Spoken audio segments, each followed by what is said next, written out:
Practice set को आज हम सॉल्व कर रहे हैं। हालाँकि मुझे उम्मीद है कि आप सबने इस पर प्रैक्टिस की होगी और काफ़ी क्वेश्चन्स है जो आप आसानी से इनको सॉल्व कर पाए।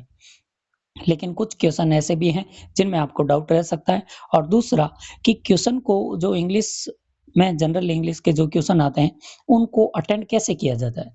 हमारा किस प्रकार का नॉलेज हमारे इस एग्ज़ाम में इन क्वेश्चन को सॉल्व करने में कितना हेल्पफुल रहता है और हम थोड़ी-सी जानकारी के आधार पर किस प्रकार इन क्वेश्चन को सॉल्व कर सकते हैं, इसी पर ये क्लास रखी गई है।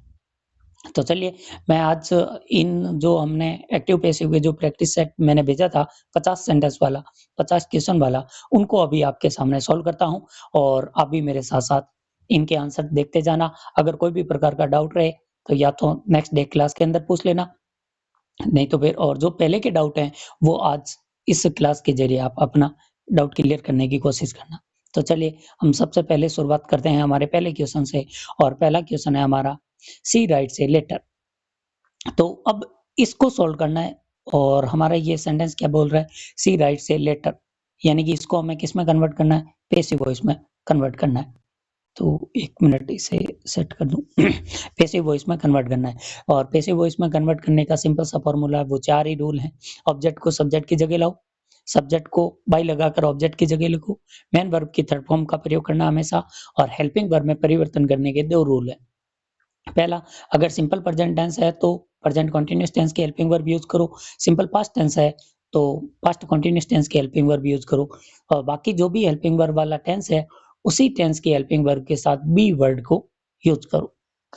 तो ये रूल हम जानते हैं। तो अब देखते हैं हमारा पहला सेंटेंस कौन से टेंस का है, सी writes a letter.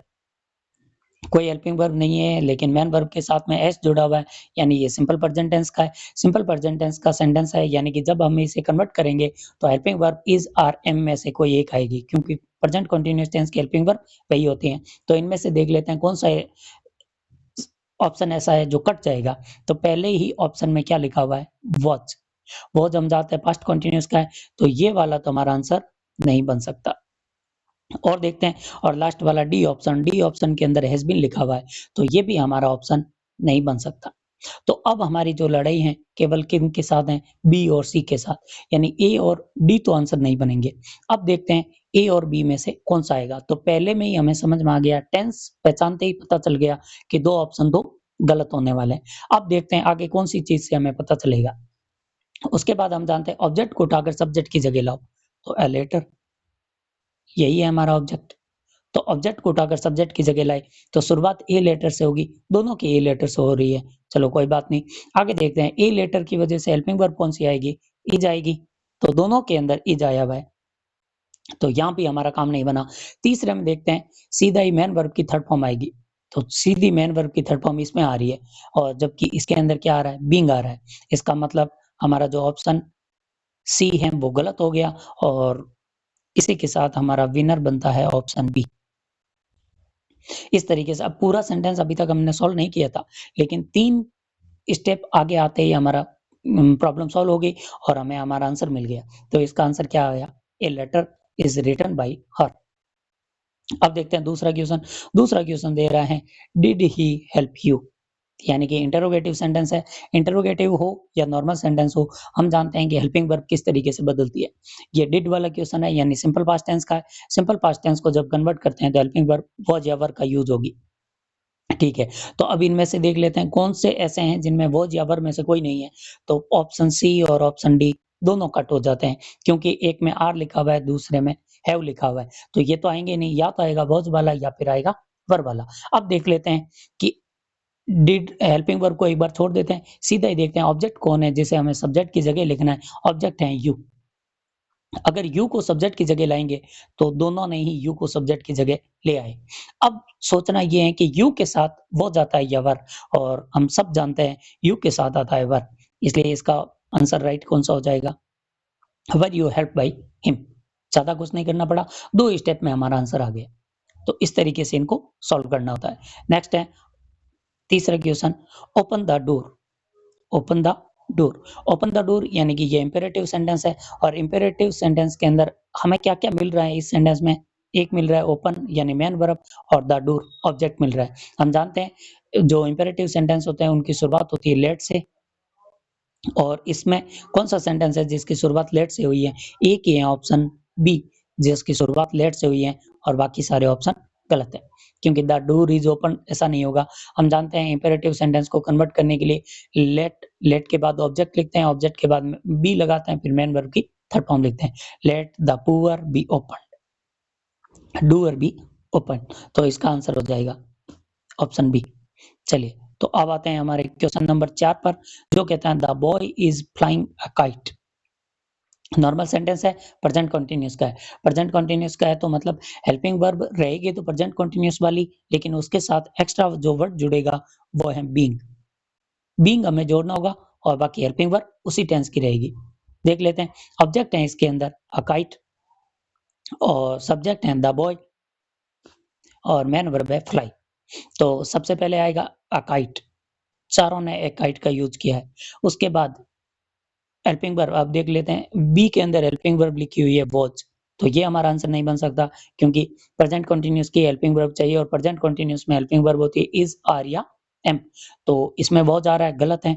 Option D भी गलत है, क्योंकि इसके अंदर भी हैज बीन आ रहा है, ये तो होंगे नहीं। अब बचे हुए दो हैं, इज फ्लोइंग और ऑप्शन सी है, इसके साथ में इज के साथ में दिया हुआ है बीइंग, और हम जानते हैं कंटीन्यूअस आईएनजी वाला है, तो आईएनजी कहीं ना कहीं तो जोड़नी होगी, तो बीइंग जोड़ना पड़ेगा, और बीइंग केवल किसमें है? ऑप्शन नंबर सी के अंदर।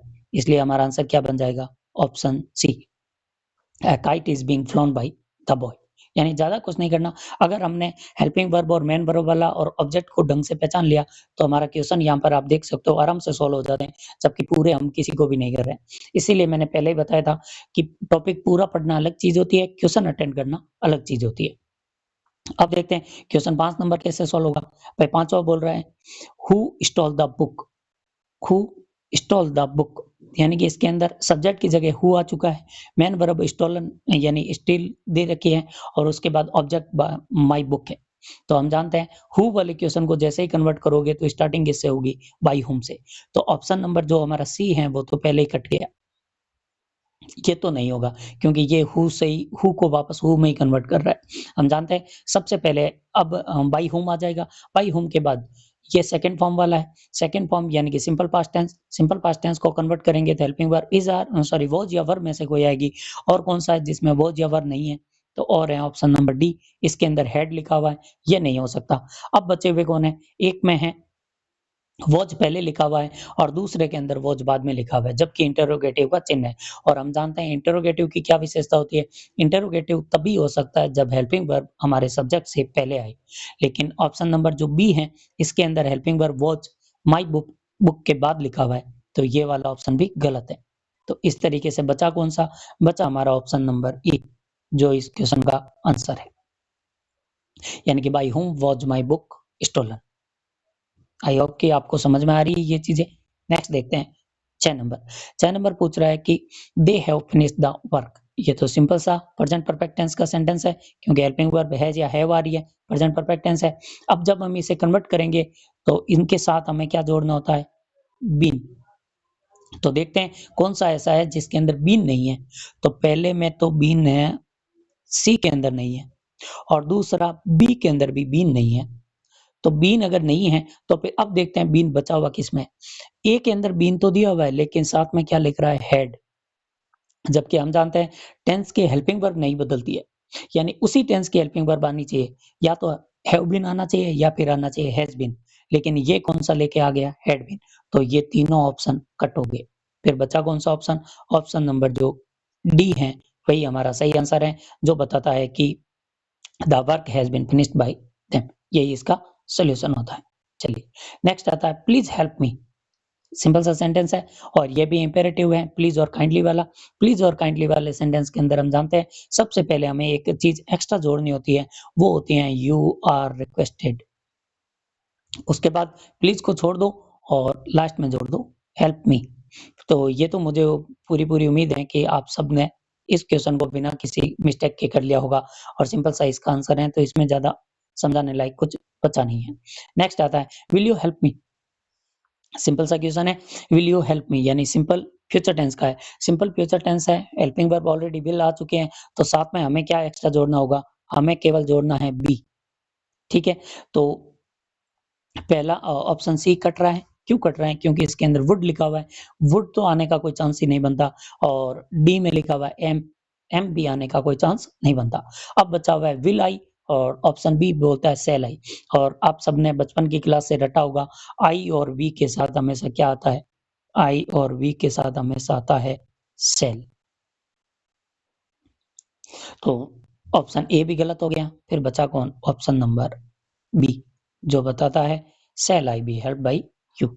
यानी कि इतने से आपने नोटिस किया होगा, अभी तक मैंने पूरा सेंटेंस एक भी सॉल्व नहीं किया, फिर भी हम सब इन सब के आंसर हमें मिल रहे हैं। तो इसी तरीके से यही होती है क्वेश्चन अटेंड करने की कला, और जबकि सॉल्व करना पूरा एक टॉपिक होता है, अटेंड करना एक प्रकार की कला होती है। अब नेक्स्ट देखते हैं, people speak English all over the world.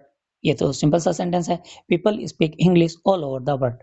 तो सब्जेक्ट कौन हो गया हमारे इसमें, इसमें सब्जेक्ट हो गया पीपल, मेन वर्ब हो गई स्पीक, और ऑब्जेक्ट हो गया इंग्लिश, और बाकी जो बचा हुआ है वो है अदर पार्ट। तो इसका तो कुछ नहीं बिगड़ने वाला है, चारों ऑप्शन में आप देख सकते हो ऑल ओवर द वर्ल्ड एक की समान आया है। अब बचा हुआ है, सबसे पहले ऑब्जेक्ट को सब्जेक्ट की जगह लाओ, ऑब्जेक्ट है इंग्लिश, इंग्लिश को सब्जेक्ट की जगह चारों ही लेकर आए, छोड़ देते हैं। और दूसरी चीज, ये कौन से टेंस का है, ये है हमारा सिंपल प्रेजेंट टेंस का। सिंपल प्रेजेंट टेंस का है तो हेल्पिंग वर्ब क्या आनी चाहिए, इज, आर या एम में से कोई एक। अब ऑप्शन बी को देख लेते हैं, ऑप्शन बी में वॉज आ रहा है, कोई काम का नहीं है। ऑप्शन डी में हैज बीन आ रहा है, किसी काम का नहीं है। और ऑप्शन सी के अंदर इज बीइंग आ रहा है, इज बीइंग भी किसी काम का नहीं है। तो बचा कौन, English is spoken all over the world. और यहाँ एक दिक्कत है, बाई लगाकर सब्जेक्ट नहीं लिखा, बाई पीपल तो कहीं पर भी लिखा ही नहीं है। तो बाई पीपल के बारे में मेरे सभी विद्यार्थी जानते हैं कि बाई पीपल लिखने की जरूरत नहीं है, क्योंकि बोलने वाला काम अंडरस्टूड है कि लोग ही बोलेंगे, यानी कि ये मनुष्यों का काम है, मनुष्य ही कर सकते हैं। तो इसमें बाई लगाकर वापस मनुष्य लिखने की कोई जरूरत नहीं है, क्योंकि वो अंडरस्टूड है। नेक्स्ट आता है, he was printing painting the wall. He subject हो गया, और ही सब्जेक्ट हो गया, हेल्पिंग वर्ब वॉज होगी, आईएनजी लगा हुआ है, द वॉल ऑब्जेक्ट है, यानी कि पास्ट कंटीन्यूअस टेंस का, पास्ट कंटीन्यूअस टेंस का जब कन्वर्ट होगा तो हेल्पिंग वर्ब वॉज या वर्ब में से कोई एक रहनी चाहिए। और दूसरी विशेष चीज, बी के साथ हमें जोड़ना होगा बीइंग, यानी एक एक्स्ट्रा चीज मिलेगी बीइंग, और बाकी वॉज या वर्ब में से कोई एक जरूर होगी। तो पहले हेल्पिंग वर्ब भी चेक करते हैं। तो हेल्पिंग वर्ब जब हम लास्ट ऑप्शन डी देखते हैं तो इसके अंदर ओनली वॉज लिखा हुआ है, किसी काम का नहीं है। ऑप्शन सी के अंदर हैड बीन लिख दिया, किसी काम आने वाला नहीं है। और ऑप्शन ए के अंदर इज बीइंग लिखा हुआ है, ये भी किसी काम का नहीं है, क्योंकि वॉज या वर्ब आना चाहिए, यहाँ पर इज आ रहा है, किसी काम का नहीं रहा। और नेक्स्ट, इसमें भी हैड बीन आ रहा है, वॉज या वर्ब नहीं है, इसमें वॉज तो है लेकिन बीइंग नहीं है, तो ये भी किसी काम का नहीं है। तो सीधा ही ऑप्शन सारे कट गए, और ऑप्शन बचा हमारा बी। और ऑप्शन बी के अंदर लिखा हुआ है the wall was being painted by him. इस तरीके से सॉल्व होते हैं। नेक्स्ट है ऑप्शन 11, ये कहता है क्वेश्चन नंबर, कहते हैं शट ऑल द विंडोज, यानी कि मेन वर्ब से शुरू हुआ और ऑल द विंडोज ऑब्जेक्ट है। तो इसको जब, यानी ये फिर इंपेरेटिव वाले सेंटेंस की विशेषता होती है, शुरुआत लेट से होती है, फिर हमारा ऑब्जेक्ट आता है, उसके बाद बी जुड़ता है, फिर मेन वर्ब की थर्ड फॉर्म आती है। तो देखते हैं, शुरुआत लेट से होनी चाहिए, ऑप्शन ए की ऐसा है जिसकी शुरुआत लेट से हो रही है, और वो है ऑप्शन ए। ये भी बहुत सिंपल क्वेश्चन है, इसमें भी बताने लायक कुछ पता नहीं, और ये भी आप सबने जरूर किया होगा। नेक्स्ट है option number, question number 12। Question number 12 कहता है can you drive a car. Model है कैन, यू सब्जेक्ट है, ड्राइव सॉरी मेन वर्ब है, अ कार है, ये ऑब्जेक्ट है। तो जब हम इसे कन्वर्ट करेंगे तो मॉडल में कोई परिवर्तन नहीं होता, तो यानी कैन तो अपनी जगह पर आएगा। तो अब देख लेते हैं कौन सा आंसर सेंटेंस है, कैन आएगा, साथ में एक्स्ट्रा चीज जो जुड़ेगी वो है बी। ठीक है, तो पहला कहता है कुड, किसी काम का नहीं है। दूसरा बोलता है, डी वाला बोल रहा है इज, ये भी किसी काम का नहीं है। और नेक्स्ट चीज हम जानते हैं कि इंपेरेटिव, सॉरी पैसिव बनाते समय इंटरोगेटिव का चिन्ह नहीं हटता है। तो अगर इंटरोगेटिव का चिन्ह नहीं हटा है, इसका मतलब हेल्पिंग वर्ब हमेशा मेन वर्ब से सब्जेक्ट से पहले आना चाहिए, जबकि इसके अंदर एक कार के बाद लिखा हुआ है कैन, तो ये भी कट गया। फिर बचा क्या हमारा ऑप्शन नंबर सी, जो किससे हो रहा है, can a car B driven by you. तो मुझे पता है कि आप सबसे ये क्वेश्चन हो गए थे। मैं बस ये बताने की कोशिश कर रहा हूँ कि क्वेश्चन अटेंड कैसे करना है। आपने आपने किया ज़रूर होगा और आपने पूरा किया है, लेकिन ये पूरा करने की ज़रूरत नहीं होती है। एक-एक, दो-दो बातें अगर हमें रूल वाली बातें याद हैं, हम आराम से इन क्वेश्चन को कर सकते हैं। नेक्स्ट देखते हैं। Question number 13, she has not cooked food. ये सिंपल सा सेंटेंस है, तो इसमें तो कोई कन्फ्यूजन वाली बात नहीं है। ये प्रेजेंट परफेक्ट टेंस का है, और प्रेजेंट परफेक्ट टेंस के सेंटेंस को जब बदलते हैं तो हेल्पिंग वर्ब तो हैज़ या हैव में से एक ही रहेगी, लेकिन साथ में क्या जुड़ेगा, साथ में जुड़ेगा बीन। तो देखते हैं कौन सा ऐसा सेंटेंस है। पहला है food has not been cooked, हो सकता है ऐसा। और ऑप्शन बी कहता है फूड हैड की जरूरत नहीं है। और ऑप्शन सी कहता है इज की भी जरूरत नहीं है। ऑप्शन डी कहता है वॉज की भी जरूरत नहीं है। तो हमारा एक ही बार में ब्रह्मास्त्र चल गया और हमारा क्वेश्चन सॉल्व हो गया। यानी इसका आंसर हो जाएगा ऑप्शन ए, जिसके अंदर हमें और ज्यादा कुछ सोचने की जरूरत नहीं है। सिंपल सा सेंटेंस है, हैज वाला सेंटेंस है तो हैज या हैव के साथ बीन जोड़ना होता है। और इसके अंदर कितना अच्छा क्वेश्चन है कि इसमें हैज वाला सेंटेंस ही एक है, बाकी सब अपने आप ही कट रहे हैं। नेक्स्ट आता है option question number 14, post this letter. Imperative sentence है और इसमें मेन वर्ब पोस्ट है, ऑब्जेक्ट है this letter.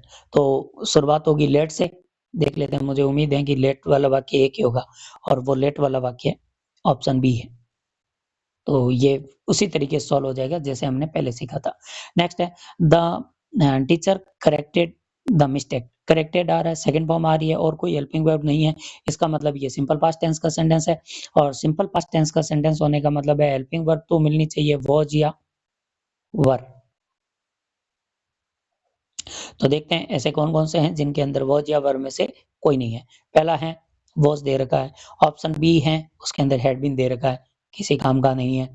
Next are they रखा है, किसी काम का नहीं है। और लास्ट वाले में वर दे रखा है, ये तो हो सकता है। अब वापस आते हैं, हमारा ऑब्जेक्ट कौन है? ऑब्जेक्ट है द मिस्टेक्स, यानी कि मिस्टेक के साथ में एस जुड़ा हुआ है। जैसे ही मिस्टेक के साथ एस जुड़ा तो मिस्टेक तो थी गलती, मिस्टेक्स हो गई गलतियां। गलतियां यानी कि बहुवचन की बात हो रही है। जैसे ही बहुवचन की बात की तो हमारा ये इज हट गया, ये किसी काम का नहीं रहा, क्योंकि ये बहुवचन है तो बहुवचन के साथ हमेशा हेल्पिंग वर्ब कौन सी आती है? वर। और वो सिंगुलर है तो हमें किसी काम का नहीं है। तो यहाँ हमारा ऑप्शन बन जाएगा, राइट ऑप्शन है ऑप्शन नंबर डी। चलिए नेक्स्ट है डू नॉट स्मोक। ये तो हमारा खुद का दिया हुआ सेंटेंस है, हमने खुद क्लास में भी किया था। डू नॉट स्मोक, तो इसके अंदर, और हम जानते हैं कि ये इंपेरेटिव सेंटेंस अगर इस तरीके का हो जिसके अंदर डू नॉट वाले सेंटेंस हो, तो वो डू नॉट वाले सेंटेंस को जब हम सॉल्व करते हैं तो देखना होता है कि क्या ऑप्शन के अंदर फॉरबिड लिखा हुआ है। अगर फॉरबिड लिखा हुआ है तो फॉरबिडन हो गया। तो यहाँ पर हम देख सकते हैं you are forbidden, you are forbid लिखा हुआ है, इसका मतलब हम जानते हैं कि आगे नॉट लिखने की जरूरत नहीं होगी। तो ऑप्शन नंबर ए ही ऐसा है जिसके अंदर फॉरबिडन लिखा हुआ है और नॉट भी नहीं लिखा हुआ है। इसका मतलब इसका आंसर हो जाएगा ए। नेक्स्ट है what are you doing. Simple सा सेंटेंस है, व्हाट आर यू डूइंग, यानी कि ये तो डब्ल्यूएच वर्ड हो गया, या आर हेल्पिंग वर्ब होगी, यू सब्जेक्ट हो गया, और डूइंग लास्ट में मेन वर्ब होगी। और अब इसको जब कन्वर्ट करना है तो व्हाट अपनी जगह पर रहेगा, चारों ऑप्शन के अंदर व्हाट लिखा हुआ है। और दूसरी चीज हम जानते हैं कि ये प्रेजेंट कंटीन्यूअस का है, और प्रेजेंट कंटीन्यूअस का है इसका मतलब साफ है कि इसके अंदर हेल्पिंग वर्ब तो इज आर एम में से कोई एक रहेगी, साथ में एक्स्ट्रा जो जुड़ेगा वो होगा बीइंग। और जैसे ही बीइंग एक्स्ट्रा जोड़ेंगे तो अब देख लेते हैं ऑप्शन ऐसा कौन सा है जिसके अंदर बीइंग नहीं लिखा हुआ है। तो ऐसा ऑप्शन एक ही है, वो है ऑप्शन नंबर डी जिसमें बीइंग नहीं लिखा हुआ, तो ये कट गया। उसके बाद helping verb is are am में से ही रहनी चाहिए, ऐसा कोई जिसमें इज आर एम नहीं है। ऑप्शन नंबर ए, इसमें इज आर एम नहीं है, वॉज दिया हुआ है, ये भी कट गया। पीछे बचे ऑप्शन दो, एक है इज बीइंग और दूसरा है आर बीइंग। तो अब देखना है क्या कहीं पर भी बहुवचन लिखा हुआ है इस क्वेश्चन के अंदर।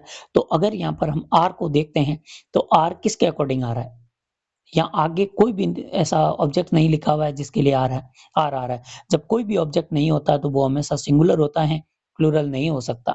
तो ये एक एक्स्ट्रा फैक्ट है। जैसे कि अगर आप पूछना चाहते हो कि who is knocking the door, यानी कि दरवाजे पर कौन नॉक कर रहा है, तो जब भी डब्ल्यूएच वर्ड के साथ कोई सब्जेक्ट या ऑब्जेक्ट नहीं दिया हुआ हो तो मानकर चलिए कि वो कैसा है, सिंगुलर है। और सिंगुलर है तो उसके साथ क्या आएगा, हमेशा इज आएगा। नेक्स्ट है I know him, simple sentence है, इसमें कुछ भी एक्स्ट्रा नहीं है। आई नो हिम यानी सिंपल प्रेजेंट टेंस का है, हेल्पिंग वर्ब इज आर या एम आएगी और कुछ भी साथ में एक्स्ट्रा नहीं जुड़ा हुआ होगा। तो देख लेते हैं ऐसा कोई हो जिसमें कुछ एक्स्ट्रा जुड़ रहा है। तो पहला लास्ट वाला है ऑप्शन डी, जिसमें इज के साथ बीइंग जुड़ा हुआ है, काट देते हैं। और ऑप्शन सी जिसमें वॉज जुड़ा हुआ है, ये भी किसी काम का नहीं है। अब नेक्स्ट आता है ये तो यार ऑप्शन दोनों ही एक जैसे दे दिए हैं, तो अब तो ये दोनों ऑप्शन ही राइट है। He is known by me, he is known by me, तो ये बाय मिस्टेक है, जबकि ऑप्शन दोनों ही सही है। अगर इसके अंदर हम एक चीज एक्स्ट्रा जोड़ देते, इज के साथ में बीइंग जोड़ दे या आर जोड़ देते, तब तो ये अच्छा बन जाता, लेकिन अब ये बेकार क्वेश्चन हो गया। नेक्स्ट है whom did you laugh at, यानी कि और हम जानते हैं whom वाले सेंटेंस के अंदर गायब कौन होता है, whom वाले सेंटेंस के अंदर गायब होता है ऑब्जेक्ट। और इसको जब पैसिव बनाते हैं तो सबसे पहले whom की जगह आता है who। तो कोई ऐसा ऑप्शन जो कट रहा है, ऑप्शन बी कट रहा है, क्योंकि इसमें क्या लिख दिया, whom लिख दिया। चलो ठीक है। नेक्स्ट, ये कौन से टेंस का है, डिड आया हुआ है, यानी कि सिंपल पास्ट टेंस का है। तो हेल्पिंग वर्ब वॉज या वर में से कोई आनी चाहिए। देखते हैं वॉज या वर किस में आया हुआ है, तीनों ही ऑप्शन में वॉज या वर आया हुआ है, तो इसका कुछ नहीं कर सकते, तो छोड़ देते हैं। नेक्स्ट आता है मेन वर्ब की थर्ड फॉर्म। तो मेन वर्ब की third form was, who was left, who was left, who was, who were left. तो अभी मैंने बताया था डब्ल्यूएच वर्ड के साथ अगर कोई दूसरा सब्जेक्ट या ऑब्जेक्ट नहीं दिया हुआ है, वो हमेशा किस में आते हैं, सिंगुलर में आते हैं। तो इसके अंदर यहाँ पर लिखा हुआ वर, तो ये तो कटेगा भाई, किसी काम का नहीं है। नेक्स्ट आता है who was loved by you, who was loved at by you, क्योंकि एट भी है और एट प्रीपोजिशन है, ये अपनी जगह पर आएगा, तो लव के साथ में एट आएगा। तो ऑप्शन राइट कौन सा हो गया, ऑप्शन नंबर सी राइट है। और ऑप्शन जो ए है वो गलत हो गया, पूरा सही था लेकिन यहाँ पर एक एट नहीं लिखा, इसलिए ये हमारा सेंटेंस गलत हो गया था। चलिए नेक्स्ट है दे आर प्लेइंग फुटबॉल। तो दे आर प्लेइंग फुटबॉल, ये तो अफर्मेटिव सेंटेंस है, तो सबसे पहले आ जाएगा फुटबॉल, प्रेजेंट कंटिन्यूअस का है, तो helping verb is are am में से कोई एक रहेगी, साथ में बीइंग जुड़ेगा। तो ऐसा कोई जिसको हम आराम से काट सकते हैं, एक हैज बीन कटेगा, एक वॉज बीइंग कटेगा, ये तो दोनों कट गए। तीसरे में ओनली लिखा हुआ है इज प्लेड, बीइंग नहीं लिखा, तो ये भी कट गया। तो राइट ऑप्शन कौन सा हो गया, ऑप्शन नंबर ए। आप देख सकते हो कितना सिंपल तरीके से इनके आंसर मिल रहे हैं। नेक्स्ट है why did she write such a letter. चलो ठीक है, और डब्ल्यूएच वर्ड वाला है तो वाई तो अपनी जगह पर आएगा, इसका कुछ नहीं हो सकता, तो चारों में ही वाई अपनी जगह पर आया हुआ है। सच ए लेटर को ऑब्जेक्ट माना गया है और लगभग सभी ने such a letter, such a letter, such a letter, यानी कि पूरा का पूरा ऑब्जेक्ट क्या है, सच ए लेटर। चलो ठीक है, उसके बाद सच ए लेटर, यानी कि एक लेटर की बात हो रही है, तो ये सिंपल प्रेजेंट सॉरी सिंगुलर है, सिंगुलर है तो हेल्पिंग वर्ब भी सिंगुलर आनी चाहिए। और जरूरी चीज है वो है कि डिड वाला सेंटेंस है, इसका मतलब हेल्पिंग वर्ब वॉज या वर आनी चाहिए। देख लेते हैं ऐसा कौन सा है जिसमें वॉज या वर नहीं है। ऑप्शन डी में वॉज है, ऑप्शन सी में हेड है, और ऑप्शन, चलो एक हेड वाला ही कट रहा है, दूसरा देखते हैं। उसके बाद हम जानते हैं इंटेरोगेटिव है तो हेल्पिंग वर्ब हमेशा आगे आनी चाहिए, तो इसमें सच ए लेटर आगे लिखा हुआ है, तो ये कट गया। उसके बाद इन दोनों में हेल्पिंग वर्ब वॉज है, दोनों ही आगे लिखी हुई है, यहाँ तक तो कोई प्रॉब्लम नहीं है। उसके बाद इसमें देखो, यहाँ पर है वर्ब, मेन वर्ब की थर्ड फॉर्म रिटन, और इसमें लिखा हुआ है राइट और रोट, और रोट हम जानते हैं गलत है, इसलिए यहाँ पर सही ऑप्शन क्या बन जाएगा, ऑप्शन डी, जिसमें डब्ल्यूएच वर्ड अपनी जगह पर आ गया सबसे आगे, उसके बाद हेल्पिंग वर्ब भी आगे लिखी हुई है, सच ए लेटर ऑब्जेक्ट है, और उसके बाद मेन वर्ब की थर्ड फॉर्म है और बाई लगाकर सब्जेक्ट लिखा हुआ है। नेक्स्ट है हेल्प द पुअर, ये तो पहले वाला सेम क्वेश्चन रिपीट हो गया। लेट से शुरू होगा वाक्य और लेट से शुरू होने वाला वाक्य हमारा एक ही है, वो है let the poor be helped, तो ये इस तरीके से सॉल्व हो जाएगा। नेक्स्ट है I had already seen the film. Past perfect tense का है हेड, और हेड वाले वाक्य है तो इसके साथ हमें एक्स्ट्रा क्या जोड़ना होगा, हेड अपनी जगह पर रहेगा, साथ में जुड़ेगा बीन। तो ऐसा कोई सेंटेंस जिसमें हेड लिखा हुआ है लेकिन बीन नहीं लिखा हुआ है, तो देख लेते हैं। ऑप्शन डी में लिखा हुआ है वॉज लिखा हुआ है, किसी काम का नहीं है। सी वॉज लिखा हुआ है, किसी काम का नहीं है। ऑप्शन ए हैज लिख दिया, कोई जरूरत थी हैज की, नहीं थी, तो इसका आंसर बन जाएगा ऑप्शन बी, जिसमें the film had already been seen by me. Next है who can solve this sum. Simple सा WH वर्ड हु वाला सेंटेंस है तो इसकी शुरुआत होगी हुम से, जबकि ऑप्शन डी कहता है हु लिखा हुआ है, किसी काम का नहीं है। नेक्स्ट है बाई हुम तो आएगा, यहाँ तक तो ठीक है। उसके बाद इंटेरोगेटिव है तो बाई हुम के जस्ट बाद में कैन आना चाहिए। तो ऐसा कौन है जिसके साथ बाई हुम के साथ कैन नहीं आया, इसमें नहीं आया, तो क्योंकि इंटेरोगेटिव में हेल्पिंग वर्ब पहले आनी चाहिए थी, इसमें बाद में लिखी हुई है, कट गया। नेक्स्ट है बाई हुम कैन दिस सम सॉल्व, लेकिन सॉल्व नहीं है, हमें यहाँ चाहिए मेन वर्ब की थर्ड फॉर्म, जबकि इसने ना तो बी का प्रयोग किया ना ही थर्ड फॉर्म यूज किए, तो वो भी कट गया। फिर हमारा ऑप्शन कौन सा राइट हुआ, ऑप्शन राइट हुआ ऑप्शन सी। चलिए नेक्स्ट देखते हैं 25वां question. The police arrested the thief, the police arrested the thief, simple सा सेंटेंस है। इसको अगर हम कन्वर्ट करेंगे तो ऑब्जेक्ट हो जाएगा, सिंपल पास्ट टेंस का सेंटेंस है, हेल्पिंग वर्ब वॉज या वर्ब में से कोई चाहिए, और वॉज या वर्ब किसमें नहीं है, इसमें नहीं है और इसमें भी नहीं है। वॉज और इसमें वॉज है लेकिन साथ में क्या जुड़ा हुआ है, बीइंग, तो ये भी किसी काम का नहीं है। सिंपली देख सकते हो बिना कोई आपको माथापच्ची किए आपका क्वेश्चन सॉल्व हो रहा है। नेक्स्ट है she will invite us, she will invite us, simple sentence है, सिंपल फ्यूचर टेंस का है तो हेल्पिंग वर्ब विल या सेल आते हैं, और साथ में हमें क्या जोड़ना होगा, बी। ऐसा कोई सेंटेंस जिसमें विल या सेल के अलावा कोई हो, तो वो देख लेते हैं। सबसे पहला डी वा ऑप्शन, इसमें वुड दिया हुआ है, सी वा ऑप्शन आर दिया हुआ है, ये दोनों कट गए। उसके बाद विल और सेल, अब हम जानते हैं ऑब्जेक्ट हमारा अस है, अस को जब सब्जेक्ट की जगह लिखेंगे तो ये आ जाएगा वी, और आपने बचपन से एक ही पढ़ा है, आई और बी के साथ हेल्पिंग वर्ब कौन सी आती है, सेल आती है, तो इसका आंसर क्या बन जाएगा, सेल। हालांकि अच्छे एग्जाम के अंदर ये विल और सेल वाला डिफरेंस हटा दिया गया है, लेकिन अभी भी आते हैं कुछ क्वेश्चन, तो हमें तो ध्यान में रखना होगा।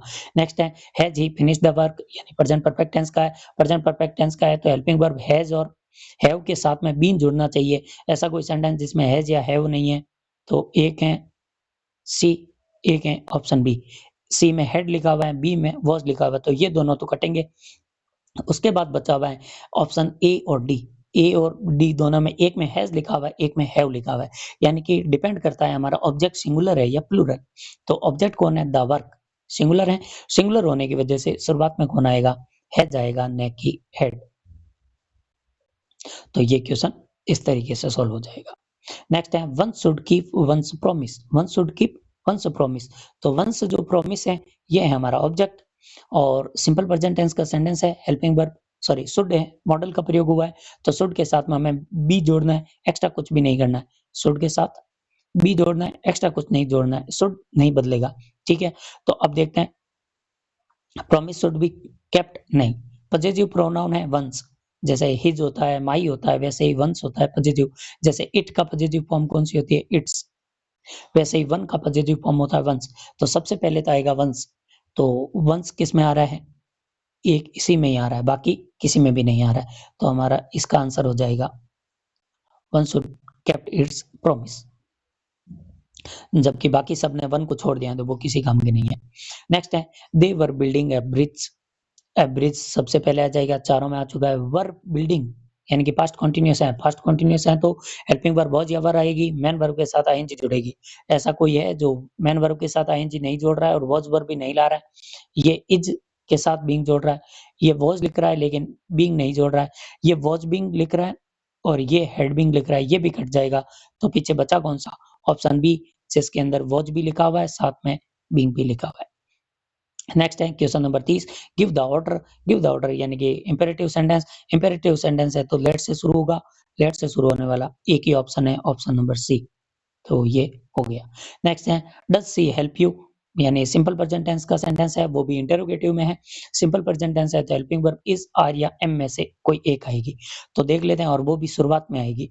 तो देख लेते हैं कौन से में इज, आर, एम शुरुआत में नहीं आ रहा है। इसमें वर्ब शुरुआत में आ रहा है, किसी काम का नहीं है। इसमें डू शुरुआत में आ रहा है, बच्चा कौन, are you help by her, और नेक्स्ट है इज यू। सोच लो, इज के साथ सॉरी यू के साथ इज अच्छा लगेगा या फिर आर। तो सभी जानते हैं यू सिंपल प्रेजेंट टेंस में है, या फिर यू तो सभी टेंस के अंदर प्लूरल माना जाता है, इसलिए आर आएगा। नेक्स्ट है the smoke filled the room. Simple past tense का सेंटेंस है क्योंकि सेकंड फॉर्म आ रही है। सेकंड फॉर्म है सिंपल पास्ट है। सिंपल पास्ट टेंस है तो हेल्पिंग वर्ब वाज या वर आएगी। वाज या वर के अलावा वाले सेंटेंस को काट दो। हैड बीन कट गया, इज कट गया। नेक्स्ट वॉज आ रहा है दोनों में, the room was filled field, ठीक है। विद स्मोक होता है या बाई स्मोक आएगा, क्योंकि सब्जेक्ट को बाई के साथ लिखा जाता है तो सब्जेक्ट बाई के साथ ए में लिखा गया है, जबकि बी के अंदर विद के साथ लिखा हुआ है, तो वो भी कट गया। Next, we must help the poor. We must help the poor can modal वाला सेंटेंस है। मॉडल वाला सेंटेंस है तो मॉडल के साथ में बी जोड़ना है और कुछ भी फालतू में पंचायती नहीं करनी है। देखते हैं कोई पंचायती कर रहा है, ये कर रहा है, आर ला रहा है, ये शुड ला रहा है, कोई जरूरत नहीं थी। अब मस्ट के साथ में ये क्या जोड़ रहा है, बीन, जबकि मस्ट के साथ जो मॉडल के साथ जोड़ना क्या होता है, बी, जो कि ऑप्शन नंबर सी के अंदर दिया हुआ है। चलिए नेक्स्ट है nobody has seen him। Has seen यानी कि present perfect tense. Present perfect tense है तो हेल्पिंग वर्ब हैज या हैव के साथ में बीन जोड़नी और कुछ भी एक्स्ट्रा अपनी जुबान नहीं लड़ानी है। इसमें आ रहा है हैड, इसमें आ रहा है वॉच, इसमें आ रहा है हैज बीन, इसमें आ रहा है हैज नॉट बीन। जब has been, he has been seen by nobody, और ये सेंटेंस तो सही है लेकिन पूरा का पूरा ऑब्जेक्ट को कन्वर्ट करके दूसरी लैंग्वेज में यूज कर रहा है, तो ये भी किसी काम का नहीं है। हमें इतनी लैंग्वेज नहीं आती है, हमें एक सिंपल लैंग्वेज आती है, उसके हिसाब से हैज बीन सीन ही आएगा। यानी ये ही ऑब्जेक्ट आ गया, हैज बीन सीन आ गया, और लास्ट में बाय नोबडी, नोबडी को लास्ट में लिख दिया। नेक्स्ट है they are laughing at the old man. They are laughing at the old man present continuous का है। प्रेजेंट कंटिन्यूअस का helping verb is, are, am चाहिए, साथ में बीइंग चाहिए। तो देखते हैं, साथ में चाहिए बीइंग। हाँ, तो कोई ऐसा हो जिसने बीइंग नहीं दिया हो, इसने बीइंग दिया, इसने वॉज दे दिया, और इसने बीइंग नहीं दिया, और इसमें बीइंग लाफ्ड, ये तो ठीक है। और इसमें the old man is being laughed by him, इसमें the old man is being laughed at, क्योंकि हमारे क्वेश्चन के अंदर एट लिखा हुआ है तो एट का प्रयोग होना ज्यादा जरूरी था, जबकि इस ऊपर वाले ए महोदय ने केवल एट का प्रयोग नहीं किया, इसलिए वो मात खा गया। नेक्स्ट है डू इट, यानी हेल्पिंग वर्ब डू है, सॉरी मेन वर्ब डू है और ऑब्जेक्ट है इट, तो इंपेरेटिव सेंटेंस है, शुरुआत होगी लेट से। तो कोई ऐसा जिसकी शुरुआत लेट से हुई, जी हाँ ऐसा है, वही आंसर है। नेक्स्ट है I will never forget this experience. I will never forget this experience, तो ऑब्जेक्ट हो गया दिस एक्सपीरियंस, शुरुआत, और विल वाला सेंटेंस है तो ये विल अपनी जगह पर रहेगा, साथ में बी जुड़ेगा, साथ में जुड़ेगा बी। तो अभी देख लेते हैं, कई ऐसे लोग आएंगे जो बी के बिना ही यहाँ आ जाएंगे। पहला दिस एक्सपीरियंस वुड, किसने बोला वुड लाने का, ये वॉज लेकर आ गया। ये will be never forgotten. Next है दे विल नेवर, और दे विल बी नेवर नहीं होता है, विल नेवर भी होगा। तो ऑप्शन हमारा जो सी है ये राइट हो जाएगा। नेक्स्ट है 38वां, who broke the glass, interrogative है और हु वाला सेंटेंस है तो शुरुआत बाई हुम से होगी। बाई हुम के बिना जो भी आए हैं उन्हें को काट दो, ये हु लाया, बाकी तीनों में बाई हुम है, यहाँ तो कोई काम नहीं बना। नेक्स्ट है ब्रोक, यानी कि सेकंड फॉर्म आ रही है, सेकंड फॉर्म आ रही है इसका मतलब सिंपल पास्ट टेंस है, तो पास्ट कंटिन्यूअस की हेल्पिंग वर्ब आएगी, यानी वॉज या पर चाहिए, और वो भी बाई हुम के जस्ट पास चाहिए, क्योंकि इंटरोगेटिव है, हेल्पिंग वर्ब सबसे पहले चाहिए। तो बाई होम के साथ इसने दिया है हेड, हमें नहीं चाहिए। इसने दिया है वॉच और पहले वाले ने भी वॉच दिया है, लेकिन वॉच चाहिए हमें सबसे आगे, तो सबसे आगे कौन दे रहा है? सबसे आगे दे रहा है डी,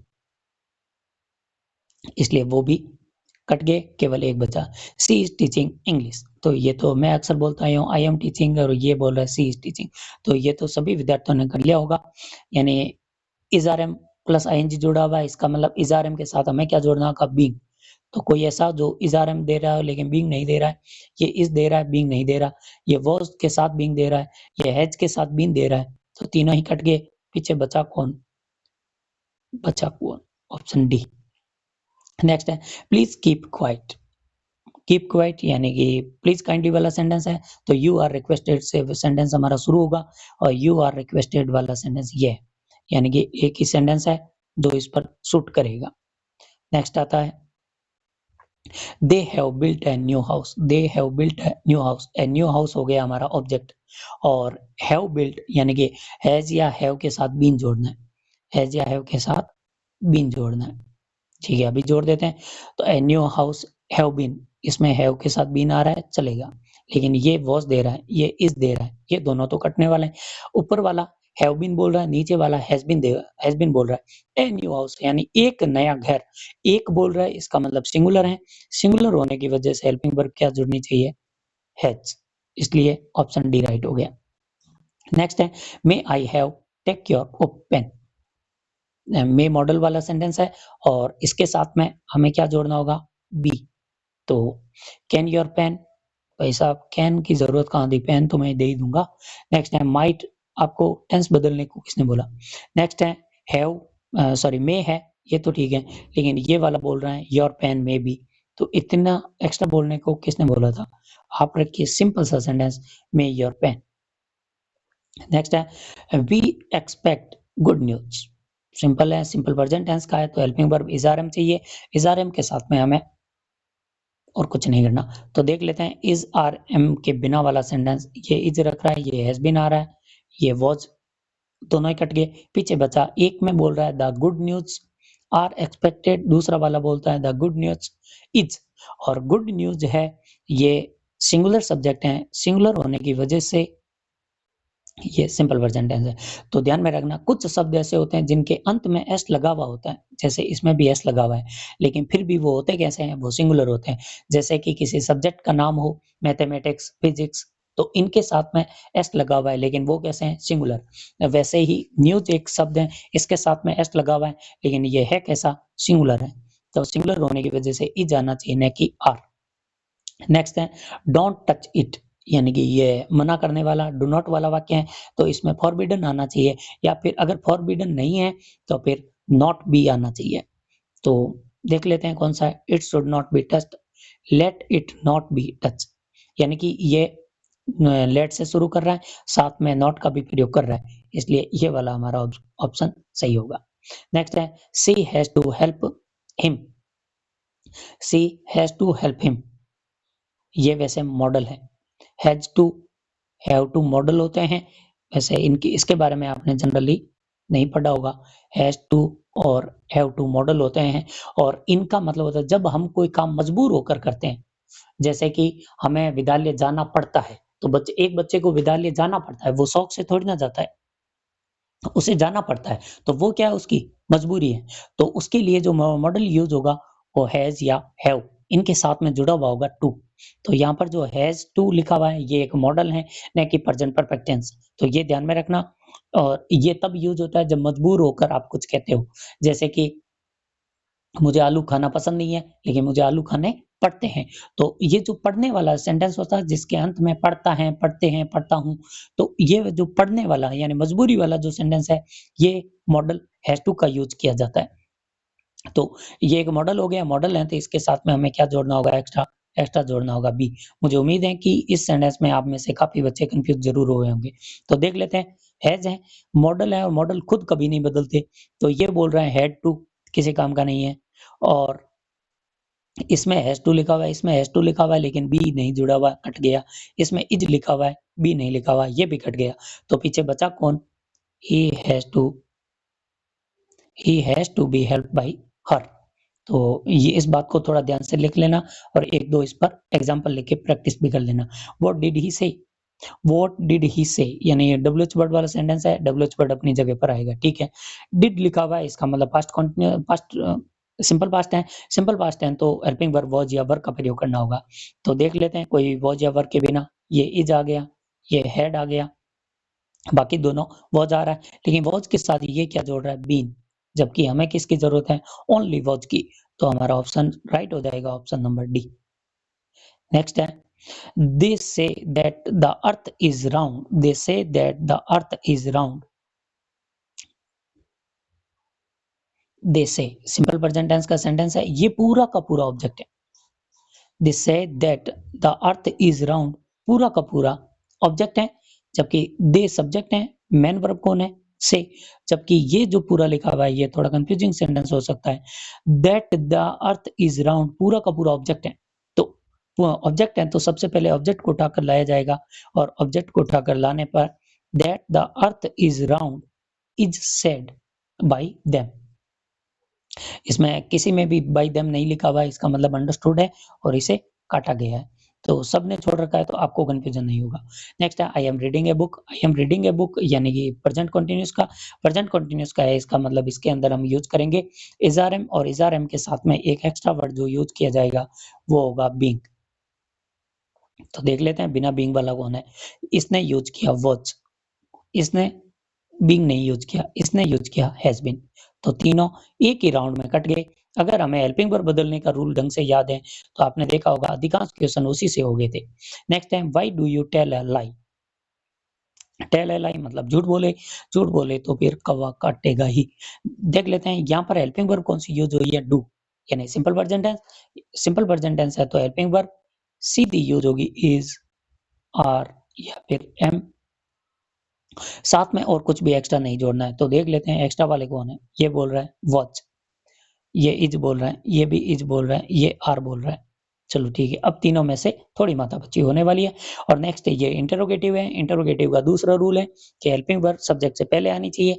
इसमें एल पहले आ गया, कट गया, इसमें इज है और इसमें आर है। अब देखना है सीधा डब्ल्यूएच बढ़ना है, ए लाई, ए लाई का मतलब है झूठ बोलना, तो ये सिंगुलर है, सिंगुलर होने की वजह से यहाँ हम हेल्पिंग वर्ब कौन सी यूज करेंगे, वाई, सॉरी इज, न कि आर। और आज का लास्ट क्वेश्चन है, they will have finish the project, they will have finish the project, तो हैव या सॉरी विल हैव आया हुआ है, विल हैव वाले सेंटेंस को बदलोगे तो विल हैव या सेल हैव की जगह साथ में जो एक्स्ट्रा जुड़ेगा वो होगा बीन। तो देख लेते हैं ऐसा कोई सेंटेंस जिसमें बीन नहीं आ रहा है, इसने वुड कर दिया, वुड किसी काम का नहीं है, इसमें विल के साथ बी जोड़ दिया, ये भी काम का नहीं है, इसने हैज के साथ बीन जोड़ा, ये भी किसी काम का नहीं है, तो बचा कौन, option number D, by them. तो इस तरीके से इन क्वेश्चनों को सॉल्व किया जाता है। आई होप कि आपको मैं जो समझाना चाहता था वो जरूर समझ में आया होगा, और आप अपने इन प्रैक्टिस सेट पर इस तरीके से प्रैक्टिस करते रहिए, समझते रहिए, पढ़ते रहिए, आगे हमें भी आगे प्रसारित करते रहिए। धन्यवाद।